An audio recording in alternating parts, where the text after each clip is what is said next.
Morning guys, Jason and Nick here on the Udderfarm. We're on the Toronto property this morning. We're in the process, we've got to take this up the top of the hill. We've got that bare patch of dirt on top of the hill over there. We're going to roll it out today, so this will be the second roll we've had on it. We rolled a bale out, it would have been a good 4 or 5 months ago, and it was 100 mil high since the rain. We've had a bit of rain, not much rain, about 30 mil over the winter.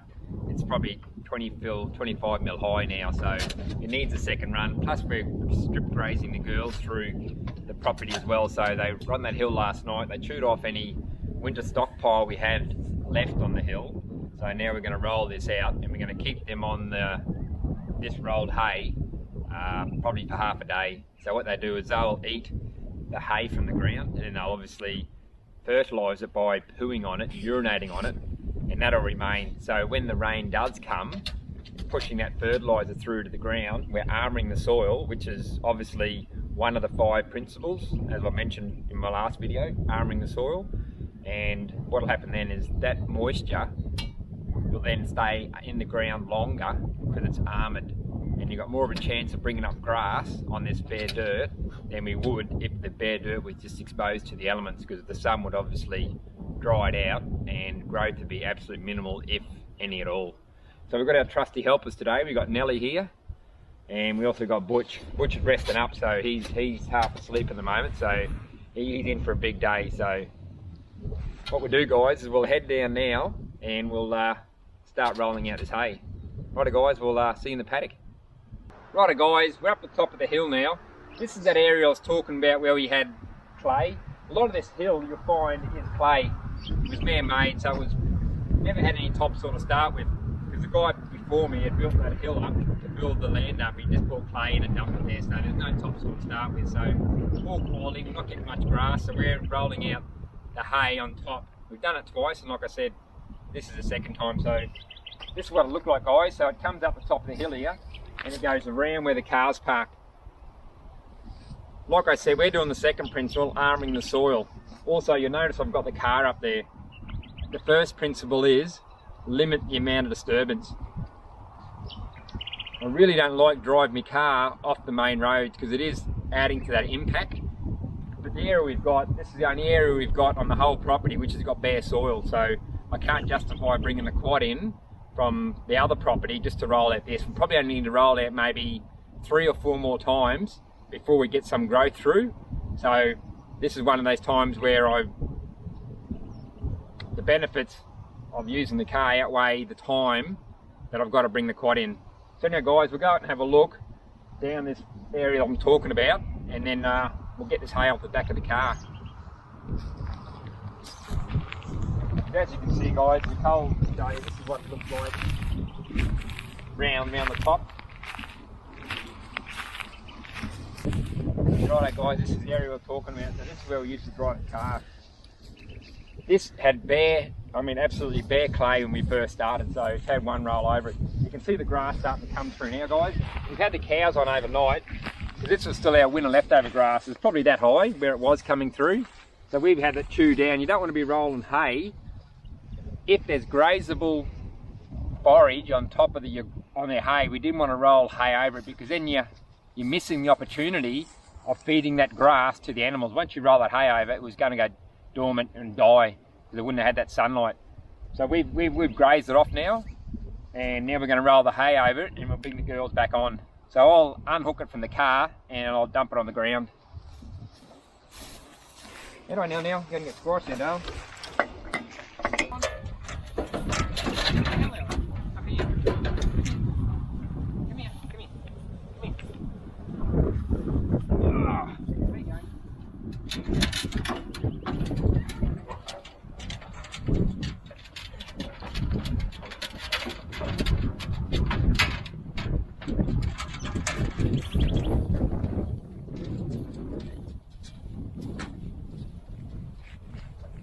There guys, go guys, that's what we're going to be rolling out. It's a 4 foot by 4 foot round bale. To limit my disturbance, I'm not going to actually drive the car and unload it. What we'll do is we'll just cut through and we will just roll it down the paddock or down the drive from there. And then that way, once it's rolled out, we can just evenly distribute it across the ground as we need it. and then we'll bring the cows back in. But we'll make a hole in the video, guys, because it's supposed to be 30 knot winds today. Yesterday it was 30 knot winds. We're at the Udderfarm, we're going to camp out there, but it was way too windy. There was sticks off trees, branches falling down, and it wasn't going to be a pleasurable experience. So we come back to the trial property and stayed last night, and I think it's supposed to be the same 30 knot winds today. And when we come home yesterday, as it was, the mulch on our fruit trees had blown off. So we don't want to risk unrolling this today and having it blow up against the barbed wire fence or in the neighbouring property. So what we'll do is we'll come back to this video and we'll finish it off at a later date. I think it's 24 hours they were saying the wind's supposed to be strong for, and then it's supposed to be tapering up after that. So we'll catch her in a day or so, or maybe tomorrow. Righto guys, Jason and Nicole here. We're back the next day. It's only supposed to be 10 knots today, so we're going to start rolling out this hay.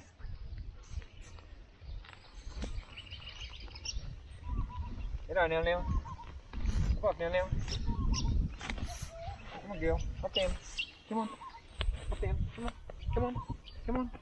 Come on. Good girl, up down. Come on girl. Come on. Come on. Off. Come on, hop off. Come on.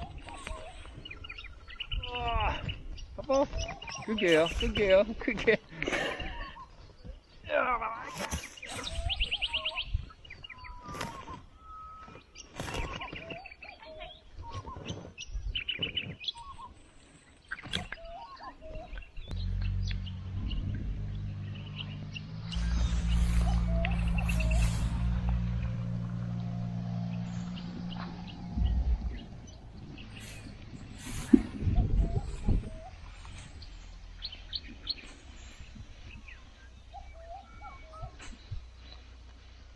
That's all it is, guys. We're just rolling it out like that so it rolls off as a mat. We'll come back and spread it. I am building a hay roller down the track to make this job a lot easier. I'll just hook it up to the quad, then I can just run it out, but because you only got a little bit to do, it's not going to take that long. So rolls off on a mat, we'll just keep rolling down here, and then we'll come back and we'll even distribute it where it's required. Meanwhile, Nelly can just lie there on the bed and have a sleep.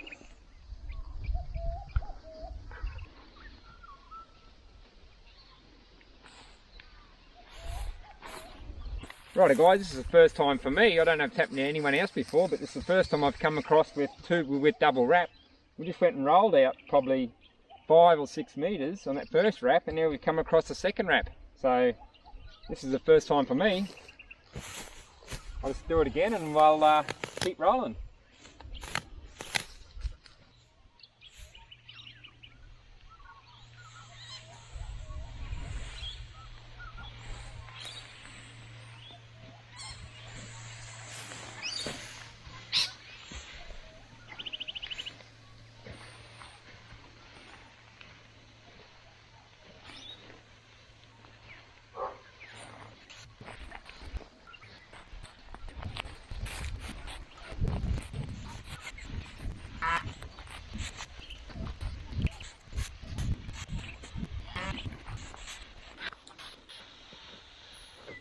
Yeah, the last bit of the bale, guys, is always hard.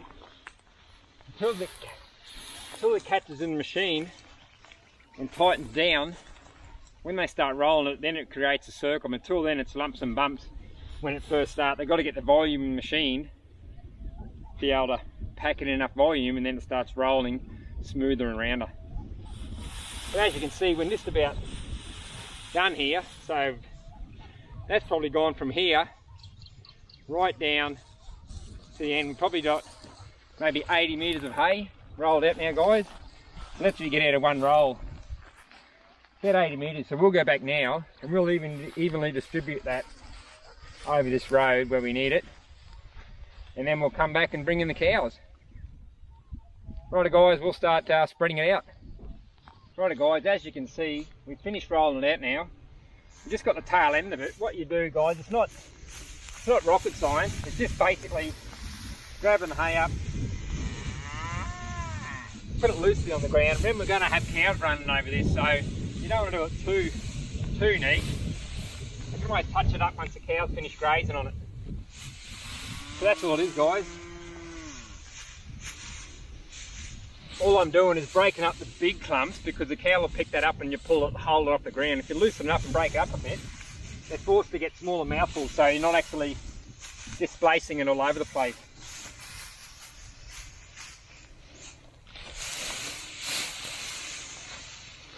So that's it, guys. It's pretty straightforward. Some people may think this is a waste, guys. Like, a lot of people use it in the hay rack. But when the hay rack, the cows always have that wastage anyway on the ground, then you've got to move it to where you want it anyway.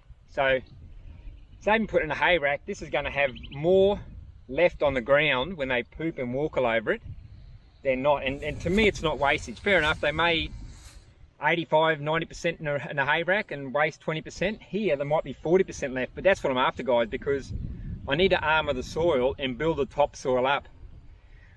Basically, it's not wastage for me, it's insurance. This is a way, it's a good insurance for me, because down the track I know when I start building good topsoil, I'm going to have grass. And with that grass, I'm going to have more forage. And once I've got more forage and the rain falls, I'm going to have more moisture in the ground. So to me, it's an insurance for years to come that in drought time, or when time of drought, I should have an extra couple of months before I've got to worry about buying hay, because I've built a topsoil with the armour that's been rolled out over the years. Also, I've kept 60% of the plant once I've grazed it. So what you've done then is you've got your armour up the top in your plant. The sun's got to radiate through. You've got your layer of carbon, which the cows have tromped down, which is on the ground, and then that's all protecting that topsoil in the future. So I'll finish rolling this out, guys. We're almost at the end of it now, and we'll bring the cows in. Righto, guys, it's time to let the cows in. Righto, come on, girls. Come on, girls.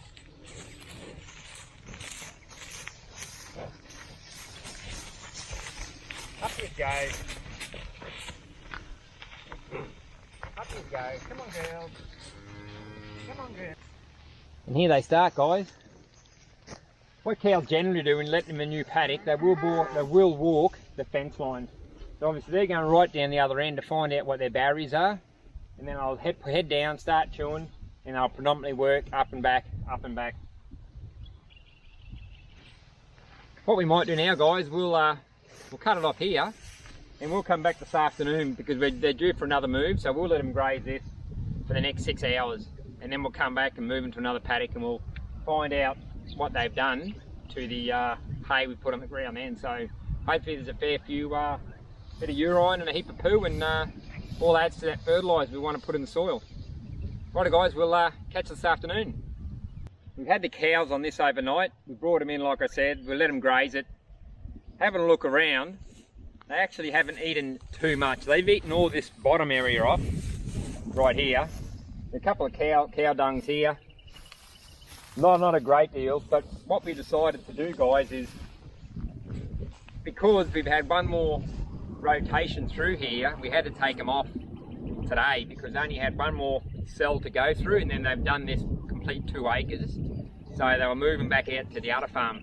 And as you know, if you look at the 5 principles of regenerative farming, my last video, the Udderfarm, as you know, it's got no grass at all. It's probably drier than the Simpson Desert, and there's probably more moisture in the Simpson Desert than there is in the Udderfarm at the moment, because it's been continually grazed. So what we did is we gave them selection of whether they wanted hay to eat, or whether they wanted to go on the green grass, which I needed eating off that 1/3. So that will generate then, excite the plant, the roots exudates, to get that to recover fast and get some fresh growth on, because like I said, it's winter stock. So they've obviously selected to go the greener look, and I don't blame them, guys, because at the end of the day, if we were humans, right, just say this hay was pasture, and this green clippings represent a new salad bar. Where those 7 come from, over the last 3 months, they've had pasture. So if I've given them the choice, if I had pasture for 3 months and someone offered me salad, I would go for the salad bar, because I tell you what, after 3 months I'd be sick of pasture. So that's what they've opted to do, guys. So they haven't pooed a lot here. I could have forced them in there and contained them to this area and forced them to eat hay. And they would have done it because they would have eaten, they would have been happy eating hay, but they were happy on the green pickings. I wasn't too worried, guys, because the last thing I want, I know those cows are going to have a hard time over the next 3 or 4 months until we get rain. Hopefully it's only a month or so, but they will be getting hay, will predominantly be 100% of their diet until it rains. So you know what, at the end of the day, it's leaving me more hay on the ground, like I said, more armour on the soil to build that topsoil that I require over top of that clay. So it doesn't worry me, it's not a waste of money, it's building my future insurance, like I said. Right guys, as mentioned, we got rid of those 7 cows out here today and we bought 3 more weaners in the paddock. I'm getting a cold of fan over here. So that's the 3 weaners we got in, so they're 9 months old, guys, so they'll stay in here for a period of 6 weeks. Once that 6 weeks is up, what we plan to do then is bring 2 of the older cows that have already been through the cell grazing process back into the paddock. Because they've never been cell grazed or been introduced to electric fences, I'll bring 2 known trainers with me that have gone through it 3 or 4 times, and then we'll let them out in the bigger paddock. By then, that pasture we had them on would have had 6 weeks time to recover. So it'll be recovered and ready to be chewed again, cell grazed. So what we plan doing is then running them through the whole lot again. So that'll be roughly 7 or 8 days, 9 days on this 2 acres. And then I'll take my other 2 training cattle back out to the Udderfarm. Then these 3 will go into the overflow paddock, which I mentioned in the regenerative farming video that my neighbour's going to lend me. But other than that, guys, that's probably it. So hit that like button, guys, and have a good morning, have a great afternoon, and have an awesome evening, guys, and we'll catch you later.